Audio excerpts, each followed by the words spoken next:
ദിവന്നാസ്യോസ് തിരുമേനിയുടെ ഓർമ്മ പെരുന്നാളിനോടനുബന്ധിച്ച് നടത്തപ്പെടുന്ന അനുസ്മരണ പ്രഭാഷണങ്ങളുടെ ആരംഭം ഇവിടെ കുറിക്കുകയാണെന്ന് ബഹുമാനപ്പെട്ട അച്ഛൻ നമ്മെ ഓർമ്മിപ്പിച്ചു. സഭയുടെ 100 കേന്ദ്രങ്ങളിൽ ഇപ്രകാരമുള്ള അനുസ്മരണ പ്രഭാഷണങ്ങൾ നടത്താൻ തക്കവണ്ണമുള്ള ക്രമീകരണവും ചെയ്തിട്ടുണ്ട് എന്ന് അറിയുന്നതിൽ ഏറെ സന്തോഷമുണ്ട്. നമ്മുടെ പിതാക്കന്മാരെ നാം ഓർക്കുമ്പോൾ പലപ്പോഴും നമുക്ക് അവരുമായി നമ്മെ തന്നെ ഒന്ന് താരതമ്യപ്പെടുത്തുവാനുള്ള ഒരു സാധാരണ അർഹത പോലും ഇല്ലാത്ത വിധത്തിലുള്ള പിതാക്കന്മാരും നമ്മുടെ സഭയെ നയിച്ചിട്ടുണ്ട്, ഭരിച്ചിട്ടുണ്ട്. ഒരു വിധത്തിൽ പറഞ്ഞാൽ മലങ്കര സഭ ഇന്ന് ഒരു സ്വയം ശീർഷകത്വമുള്ള സഭയായി ഇവിടെ നിലകൊള്ളുന്നതിൻ്റെ ഏറ്റവും പ്രധാനപ്പെട്ട കാരണക്കാരൻ പരിശുദ്ധ വട്ടശ്ശേരിൽ തിരുമേനി തന്നെയാണെന്നുള്ളത് നമുക്ക് തർക്കം കൂടാതെ ആർക്കും സമ്മതിക്കാവുന്ന ഒരു വസ്തുതയാണ്. ബഹുമാനപ്പെട്ട KV മാമച്ചൻ ഇവിടെ ഇരിപ്പുണ്ട്. തിരുമേനിയെക്കുറിച്ച് ഏറെ വായിക്കുകയും എഴുതുകയും ചെയ്തിട്ടുള്ള വർത്തമാന കാലഘട്ടത്തിലെ ഒരു എഴുത്തുകാരനാണ് അദ്ദേഹം. വട്ടശ്ശേരി തിരുമേനി ആരായിരുന്നു? അദ്ദേഹത്തിൻ്റെ സ്വപ്നം എന്തായിരുന്നു? അദ്ദേഹം എങ്ങനെ പ്രവർത്തിച്ചു? അദ്ദേഹത്തിൻ്റെ ആ സ്വപ്നത്തിന് വേണ്ടി അദ്ദേഹം അനുഭവിച്ച ത്യാഗങ്ങൾ എന്തൊക്കെയായിരുന്നു എന്നുള്ളതിനെക്കുറിച്ച് വേണ്ടതുപോലെയുള്ള അവബോധം നമുക്ക് നഷ്ടപ്പെട്ടോ എന്ന് ചിലപ്പോഴൊക്കെ എൻ്റെ മനസ്സ് വിളിച്ചു പറയുന്നുണ്ട്. നാം പലപ്പോഴും വിചാരിക്കും അദ്ദേഹം പരിശുദ്ധ പാത്രിയർക്കീസ് ബാവ തിരുമേനിയുടെ ഒരു എതിരാളിയാണ്. എനിക്ക് ഒരിക്കലും അങ്ങനെ തോന്നിയിട്ടില്ല. മലങ്കര സഭയുടെ സ്വാതന്ത്ര്യത്തിനും മലങ്കര സഭയുടെ വികസനത്തിനും അതിൻ്റെ വളർച്ചയ്ക്കും വേണ്ടി എന്തെല്ലാം ചെയ്യാൻ കഴിയുമോ അതെല്ലാം ചെയ്യുവാൻ തക്കവണ്ണം അദ്ദേഹത്തിന് ഏറെ താല്പര്യമായിരുന്നു. അത് അദ്ദേഹം ചെയ്തിട്ടുണ്ട്. ഒരു ത്രാസിൻ്റെ 2 തട്ടുകളിൽ ഇടത്തെ തട്ടിൽ വലത്തെ തട്ടിൽ പരിശുദ്ധ സഭയും ഇടത്തെ തട്ടിൽ തിരുമേനിയുടെ പ്രാണനും വെച്ച് തൂക്കി നോക്കിയാൽ അദ്ദേഹം വില കൽപ്പിച്ചിരുന്നത് പരിശുദ്ധ സഭയുടെ ശക്തിക്കും പരിശുദ്ധ സഭയുടെ നിലനിൽപ്പിനും വേണ്ടി മാത്രമാണ്. തൻ്റെ പ്രാണൻ അത്ര വലുതായിട്ട് അദ്ദേഹം കരുതിയില്ല എന്നുള്ളതാണ്. വ്യവസ്ഥാപിതമായ മാർഗങ്ങളിലൂടെ പരിശുദ്ധ സഭയ്ക്ക് സ്വാതന്ത്ര്യവും അപ്പോസ്തോലിക പാരമ്പര്യവും ഇവിടെ നിലനിൽക്കണമെന്നുള്ള അത്യാഗ്രഹം ആ പിതാവിൻ്റെ മനസ്സിലുണ്ടായിരുന്നു. അദ്ദേഹം അന്ന് അറിയപ്പെടുന്ന ഏറ്റവും വേദപണ്ഡിതനായിരുന്നു, വേദശാസ്ത്രജ്ഞനായിരുന്നു. ഇതൊക്കെ അദ്ദേഹം എങ്ങനെ കരസ്ഥമാക്കി എന്ന് ചിലപ്പോഴൊക്കെ നമുക്ക് തോന്നാം. ഇന്നാണെന്നുണ്ടെങ്കിൽ ഇതൊക്കെ അറിയുവാനും പഠിക്കുവാനുള്ള ധാരാളം മാർഗങ്ങളുണ്ട്. ഈ മാർഗങ്ങളൊന്നും ഇല്ലാത്ത കാലത്ത് പോലും സഭയുടെ വിശ്വാസം ഇന്നതാണ് എന്ന് കൃത്യമായി നിർവചിക്കുവാൻ അദ്ദേഹത്തിന് ഒരു പുസ്തകവും തുറന്നു നോക്കേണ്ട കാര്യമില്ല. അത് അദ്ദേഹത്തിൻ്റെ മതോപദേശ സാരം എന്നുള്ള പുസ്തകം മാത്രം നിവർത്തി വെച്ചാൽ മതി. അപ്പോൾ അദ്ദേഹം വേദശാസ്ത്രജ്ഞനായിരുന്നു. സഭയുടെ സ്വാതന്ത്ര്യത്തിന് വേണ്ടി, സഭയുടെ നിലനിൽപ്പിന് വേണ്ടി സ്വന്തം പ്രാണൻ നഷ്ടപ്പെടുന്നതിൽ പോലും യാതൊരു സങ്കോചവും അദ്ദേഹത്തിനുണ്ടായിരുന്നില്ല. 1960 വർഷമായി മലങ്കര സഭ ഭാരതത്തിൽ ആരംഭിച്ചിട്ട് 2012 എന്ന് പറയുന്നത് നാം കാതോലിക്കേറ്റ് സെന്റിനറി ഇവിടെ ആഘോഷിക്കുന്നു.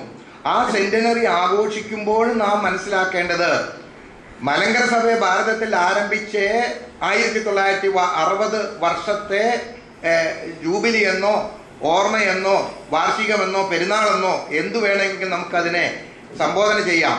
അങ്ങനെയുള്ള ഒരു വർഷമാണിത്. ആ വർഷത്തോടനുബന്ധിച്ച് വട്ടശ്ശേരി തിരുമേനി സ്വപ്നം കണ്ട ചില കാര്യങ്ങളുണ്ട്. ആ സ്വപ്നത്തിലേക്ക് സഭയെ നയിക്കുക എന്നുള്ളത് മാത്രമായിരുന്നു അദ്ദേഹത്തിൻ്റെ ലക്ഷ്യം. സഭയിൽ സമാധാനം ഉണ്ടാകണമെന്ന് ആഗ്രഹിച്ചു. അതിനെ സ്വയം താഴാൻ ആ പരിശുദ്ധ പിതാവ് സ്വയം ആഗ്രഹിച്ചു, സമ്മതിച്ചു. അപ്പോൾ ആ തിരുമേനിയുടെ എന്ന് വിചാരിച്ച് സഭയുടെ ഐഡന്റിറ്റി, അസ്തിത്വത്തിന് ഒരു പോറലും ഏൽക്കാൻ പാടില്ല എന്നുള്ളതിൽ ഏറ്റവും വലിയ നിഷ്കർഷ ഉണ്ടായിരുന്നു. ഇന്ന് നമ്മുടെ മനോവികാരങ്ങളിൽ പലപ്പോഴും ആ തിരുമേനിയുടെ സ്വപ്നങ്ങളിൽ ഒരു 100-ൽ 1 അംശം നമുക്ക് ഉണ്ടാകണം, നഷ്ടപ്പെടാൻ പാടില്ല. അങ്ങനെ ഉണ്ടാകുമായിരുന്നെങ്കിൽ നാം മറ്റൊരു വിധത്തിൽ ഇന്നത്തെ കാലഘട്ടത്തെക്കുറിച്ച് നിർവചിച്ചേനെ എന്നാണ് എൻ്റെ വിചാരം. തികഞ്ഞ സത്യസന്ധനായിരുന്നു. ഒരു കാര്യങ്ങളിലും അസത്യം അദ്ദേഹത്തിന് സ്വീകാര്യമായിരുന്നില്ല എന്നാണ് ഞാൻ കേട്ടറിവും വായിച്ച അറിവുകളും ഒക്കെ. വടക്കും തെക്കും അദ്ദേഹത്തെ ശക്തിപ്പെടുത്തുന്ന ഒരു വലിയ വൈദിക അവൈദിക നിര തന്നെ ഉണ്ടായിരുന്നു. തെക്കൻ പ്രദേശങ്ങളിലെ അദ്ദേഹത്തിൻ്റെ ആലോചനകൾക്ക് വളരെ ശക്തി പകരത്തക്കവണ്ണമുള്ള ഒരു നേതൃത്വ നിരയുണ്ടായിരുന്നു. അവിടെ ഒന്നും സഭയുടെ വ്യക്തിത്വത്തിനോ അസ്തിത്വത്തിനോ തനിമയ്ക്കോ പോറലേൽക്കാത്ത വിധത്തിൽ സമൂഹത്തിലെ ഉന്നത ശീർഷർ അദ്ദേഹത്തിന് വേണ്ട കരുത്ത് നൽകിയിരുന്നു, പിൻബലം നൽകിയിരുന്നു. കാരണം അവരുടെയൊക്കെ മനസ്സിൽ സഭയെക്കുറിച്ചുള്ള സങ്കല്പം വലുതായിരുന്നു. വടക്കൻ പ്രദേശത്ത് തിരുമേനി ഏറ്റവും സഹായിച്ച ഒരു ഉന്നത ശീർഷനാണ് M.A. ചാക്കോ. ഈ പ്രദേശത്തുള്ളവരൊക്കെ ഒരുപക്ഷെ നിങ്ങൾക്ക് കൂടുതൽ കേട്ടറിവും പരിചയവും കാണുമായിരിക്കാം. എലഞ്ഞിക്കിലെ കുടുംബത്തിലെ ജോൺ ഫിലിപ്പോസ് വക്കീലോ അങ്ങനെ പലരെയും കേട്ടിട്ടുണ്ട്. വടക്കൻ മേഖലകളിലെ പരിശുദ്ധ വട്ടശ്ശേരി തിരുമേനിക്ക് കരുത്ത് പകർന്ന ഒരാളാണ് M.A. ചാക്കോ. അദ്ദേഹത്തോട് ആലോചിക്കുകയും അദ്ദേഹത്തിൻ്റെ ഈ ഉന്നത ശീർഷരെന്ന് പറയുമ്പോൾ സഭയുടെ അസ്തിത്വത്തിന് പോറലേൽക്കാവുന്ന ഉന്നത ശീർഷരല്ല അവര്. തിരുമേനി എന്ത് മനസ്സിൽ ആഗ്രഹിക്കുന്നു അത് സഭയുടെ അസ്തിത്വത്തിനും സഭയുടെ നിലനിൽപ്പിനും അനിവാര്യമാണെങ്കിൽ അതിനെ സഹായിക്കുവാൻ തക്കവണ്ണം കരുത്തുള്ള ഉന്നതരായ സമൂഹത്തിലെ ഉന്നതരായ വ്യക്തിത്വങ്ങളും തിരുമേനിയോടൊപ്പം നിലനിന്നിരുന്നു എന്നുള്ളതും വസ്തുതയാണ്. തികഞ്ഞ സത്യസന്ധത തിരുമേനി പാലിച്ചിരുന്നു. അതുപോലെ ബുദ്ധികൂർമ്മത തിരുമേനിക്കുണ്ടായിരുന്നു. പ്രകടനാത്മകമല്ലാത്ത ആധ്യാത്മികത തിരുമേനിയുടെ ഒരു ഭാവമായിരുന്നു. തിരുമേനിക്ക് ഇതിലൊന്നും യാതൊരു പ്രകടനാത്മകതയും ഉണ്ടായിരുന്നില്ല എന്നുള്ളതാണ് ഞാൻ വായിച്ചിടത്തോളം അറിഞ്ഞിട്ടുള്ളത്. പുലിക്കോട്ടിൽ തിരുമേനി ഈ സഭയുടെ സ്വപ്നങ്ങൾ സാക്ഷാത്കരിക്കത്തക്കവണ്ണം ഒരു പിൻഗാമിയെ കണ്ടെത്തി എന്നുള്ളത്, അത് വട്ടശ്ശേരി തിരുമേനിയെ തന്നെ ഈ ചുമതല ഏൽപ്പിച്ച് താൻ തൻ്റെ അവസാന നിമിഷങ്ങൾ അവസാനിക്കുന്നതായിട്ട് നമ്മൾ കാണാം. അതുകൊണ്ട് വട്ടശ്ശേരി തിരുമേനിയെ സംബന്ധിച്ച് നമുക്ക് അദ്ദേഹത്തിൻ്റെ സ്വപ്നങ്ങൾ സാക്ഷാത്കരിക്കുവാൻ നമുക്ക് എന്ത് ചെയ്യാൻ കഴിയുമെന്നുള്ളത് ഇന്ന് നമ്മുടെ മുമ്പിൽ നിൽക്കുന്ന വലിയ ഒരു വെല്ലുവിളിയാണ്. ആ വെല്ലുവിളി നാം സ്വയം ഏറ്റെടുത്ത് ആ പരിശുദ്ധ പിതാവിൻ്റെ സഭയോടുള്ള ബന്ധം, തിരുമേനി സ്വയമായി വളരുവാനല്ല ആഗ്രഹിച്ചത്, സഭ വളരുവാനാണ് ആഗ്രഹിച്ചത്. സഭയ്ക്ക് സ്വാതന്ത്ര്യം ഉണ്ടാകണമെന്നാണ് ആഗ്രഹിച്ചത്. സഭയ്ക്ക് സ്വയം ശീർഷകത്വം ഉണ്ടാകണമെന്നാണ് ആഗ്രഹിച്ചത്. തൻ്റെ വളർച്ചയോ തൻ്റെ വ്യക്തിത്വമോ തൻ്റെ ആഭിജാത്യമോ തൻ്റെ അഭിമാനമോ ഒന്നും ആയിരുന്നില്ല അതിൻ്റെ ഏറ്റവും തിരുമേനിയെ നയിച്ചിരുന്ന ശക്തി എന്നാണ് ഞാൻ കരുതുന്നത്. അതുകൊണ്ട് ഇന്നത്തെ സഭയുടെ വെല്ലുവിളിയായിട്ട് എനിക്ക് തോന്നുന്നത് പരിശുദ്ധ വട്ടശ്ശേരിൽ ഡിവന്നാസിയോസ് പിതാവിൻ്റെ സ്വപ്നത്തോട് ചേർന്ന് നിന്നുകൊണ്ട് ഈ സഭയുടെ വെല്ലുവിളിയെ അതിജീവിക്കാൻ തക്കവണ്ണം നമുക്ക് മനസ്സുണ്ടാകണം, കരുത്തുണ്ടാകണം. അതാണ് ഇന്നത്തെ വെല്ലുവിളിയായിട്ട് എനിക്ക് തോന്നുന്നത്. 1947 ഭാരതം സ്വതന്ത്രമായി. 15-ാം നൂറ്റാണ്ടിൻ്റെ മധ്യഭാഗത്ത് വിദേശ ശക്തികൾ ഭാരതത്തിലേക്ക് കടന്നു വന്നു, വ്യാപാരം ചെയ്തു. വ്യാപാരം ചെയ്തതോടുകൂടി തന്നെ ഈ രാജ്യത്തെ ഭരണാധികാരം മുഴുവനും അവർ പിടിച്ചടക്കി. 47 ഭാരതം സ്വതന്ത്രമായി. 1950 ജനുവരി മാസം 30-ാം തീയതി ഈ രാജ്യം ഒരു പരമാധികാര രാഷ്ട്രമായി തീർന്നു.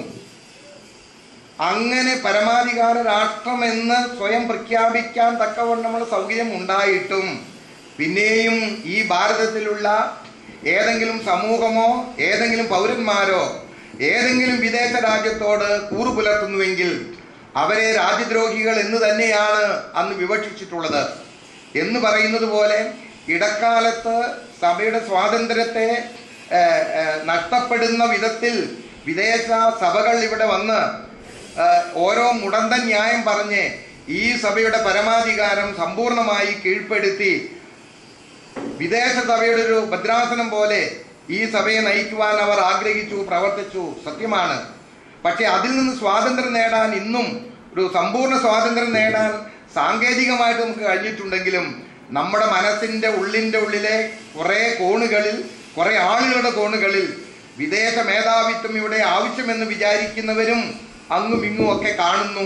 അതിൻ്റെ പ്രതിഫലനമാണ് ഇന്നും ഈ സഭയ്ക്കൊരു വെല്ലുവിളിയായിട്ട് നിൽക്കുന്നത്. അതുകൊണ്ട് ഈ സഭയുടെ ഐഡന്റിറ്റി നഷ്ടപ്പെടാതിരിക്കട്ടെ, ഈ സഭയുടെ അസ്തിത്വത്തിന് പോറലേൽക്കാതിരിക്കട്ടെ. ഈ സഭയ്ക്ക് ഒരു അപ്പോസ്തോലിക പാരമ്പര്യമുണ്ട്. ഈ സഭയ്ക്ക് ഒരു 2000 വർഷത്തെ പഴക്കമുണ്ട്. ആ പഴക്കവും തനിമയും അസ്തിത്വവും നഷ്ടപ്പെടുന്ന വിധത്തിൽ ഒരിടത്തും നമുക്കൊന്നും പ്രവർത്തിച്ചുകൂടാ. അങ്ങനെ പ്രവർത്തിക്കുന്നുവെങ്കിൽ നമ്മിൽ നിന്ന് ദൈവസന്നിധിയിലേക്ക് വിളിച്ചു ചേർക്കപ്പെട്ട അനേക പരിശുദ്ധന്മാരുടെ പുണ്യാത്മാവ് നമ്മെക്കുറിച്ച് വേദനിക്കും. നമുക്ക് ഒരു ഈസി ഗോയിങ് ലൈഫാണ് ഇഷ്ടം. നമുക്ക് നമ്മുടെ കൺവീനിയൻസ് അനുസരിച്ച് നമ്മുടെ അഭിമാനമോ നമ്മുടെ ആഭിജാത്യമോ നമ്മുടെ ദുരഭിമാനമോ ഒക്കെ ഇങ്ങനെ വളർത്തി വലുതാക്കി അതിനെ വികസിപ്പിച്ചെടുക്കുകയല്ല നമ്മുടെ ചുമതല. മറിച്ച് ഈ അപ്പോസ്തോലിക പാരമ്പര്യത്തിന് കോട്ടം തട്ടാത്ത വിധത്തിലുള്ള വെല്ലുവിളികളെ വ്യവസ്ഥാപിതമായ മാർഗത്തിലൂടെ അങ്ങനെ നേരിടുവാൻ സഭ ശ്രമിക്കുമ്പോൾ അതിനെ പിന്താങ്ങുന്ന അവൈദിക നേതൃത്വം അത് കൂടെ നിൽക്കുമ്പോൾ മാത്രമാണ് ഇതെല്ലാം സുസാധ്യമായി തീരുന്നത്. ഞാനെൻ്റെ വാക്കുകൾ ദീർഘിപ്പിക്കുന്നില്ല. പരിശുദ്ധ വട്ടശ്ശേരി തിരുമേനിയുടെ ദൗത്യം എന്തായിരുന്നു, സ്വപ്നം എന്തായിരുന്നു എന്നൊക്കെ നമുക്കറിയാം. തിരുമേനി ആരെയും അപമാനിക്കാനോ, ഞങ്ങളുടെ നാട്ടിലെ പ്രായമുള്ളവർ പറഞ്ഞു കേട്ടിട്ടുണ്ട്, വട്ടശ്ശേരി തിരുമേനി ഒരിക്കൽ കുന്നംകുളത്ത് വന്നു കഴിഞ്ഞപ്പോൾ ഈ പരിശുദ്ധ പാത്രികീസ് ബാവ തിരുമേനിയെ വളരെ മോശമായി അവരെ മുദ്രാവാക്യം വിളിക്കുകയും ഒക്കെ പറഞ്ഞപ്പോൾ തിരുമേനി പറഞ്ഞു, നോ, പാടില്ല, പറയേണ്ടതേ പറയാവൂ, ചെയ്യാവുന്നതേ ചെയ്യാവൂ. അതേസമയം കൊണ്ട് തിരുമേനി പരിശുദ്ധ പാത്രികീസ് ബാവായിൽ നിന്ന് വളരെ വേദനകളും ബുദ്ധിമുട്ടുകളും അനുഭവിച്ചു കൊണ്ടിരിക്കുന്ന കാലഘട്ടത്തിൽ തന്നെ ഞാൻ പറഞ്ഞത്, ആഭിജാത്യം, സത്യസന്ധത, വിശ്വസ്തത എന്നൊക്കെ പറയുന്നത്, അതോടൊപ്പം സഭയോടുള്ള സ്നേഹം, സഭയുടെ ഐഡന്റിറ്റി, തനിമ, അസ്തിത്വം, ഇതെല്ലാം നിലനിൽക്കത്തക്കവണ്ണം വളരെ വിശാലവും, അതേസമയം വിശാലത എന്ന് പറഞ്ഞാൽ സഭയെ തോൽപ്പിക്കുന്ന വിധത്തിലുള്ള വിശാലതയല്ല, സഭയെ നശിപ്പിക്കുന്ന വിധത്തിലുള്ള വിശാലതയല്ല. സഭയുടെ ഐഡന്റിറ്റിക്ക്, അസ്തിത്വത്തിന് ഒരു പോറലേൽക്കാത്ത വിധത്തിൽ വൈദികരെയും അവൈദികരെയും ചേർത്തിണക്കിക്കൊണ്ട് തിരുമേനിയുടെ കരങ്ങൾക്ക് പിൻബലം നൽകിക്കൊണ്ട് അങ്ങനെയുള്ള ഒരു സമൂഹത്തെയാണ് അന്ന് നമ്മൾ കണ്ടത്. ഇന്നും അത് തന്നെയാണ് നമുക്ക് ആവശ്യം. ആ പിതാവിൻ്റെ ഈ ഓർമ്മ പെരുന്നാളിനോടനുബന്ധിച്ച് നടത്തപ്പെടുന്ന ഈ അനുസ്മരണ പ്രഭാഷണങ്ങളിലൊക്കെ തന്നെ നാം നമ്മോട് ചോദിക്കേണ്ടത്, ഈ സഭയ്ക്ക് എനിക്ക് എന്ത് ചെയ്യുവാൻ കഴിയും, എന്ത് കൊടുക്കുവാൻ കഴിയും, സഭയിൽ നിന്ന് ഞാൻ എന്ത് നേടുവാൻ കഴിയും എന്നല്ല നമ്മുടെ മനസ്സ് മന്ത്രിക്കേണ്ടത്. ഞാൻ മുഖാന്തരമായിട്ട് ഈ സഭയ്ക്ക് എന്ത് നേട്ടം കൊടുക്കാൻ കഴിയും എന്നുള്ളതാണ്. ആ ഒരു ചിന്ത നമ്മുടെ മനസ്സിൽ ആഴമായി നിലനിൽക്കട്ടെ. ആ പരിശുദ്ധ പിതാവിൻ്റെ മധ്യസ്ഥതയും പ്രാർത്ഥനയും നമുക്ക് എന്നും കോട്ടയായിരിക്കട്ടെ എന്ന് പ്രാർത്ഥിച്ചുകൊണ്ട് ഈ അനുസ്മരണ സമ്മേളനം ഔപചാരികമായി ഉദ്ഘാടനം ചെയ്തതായിട്ട് പ്രഖ്യാപിക്കുന്നു. ദൈവം തമ്പുരാൻ നമ്മെ വാഴ്ത്തി അനുഗ്രഹിക്കട്ടെ.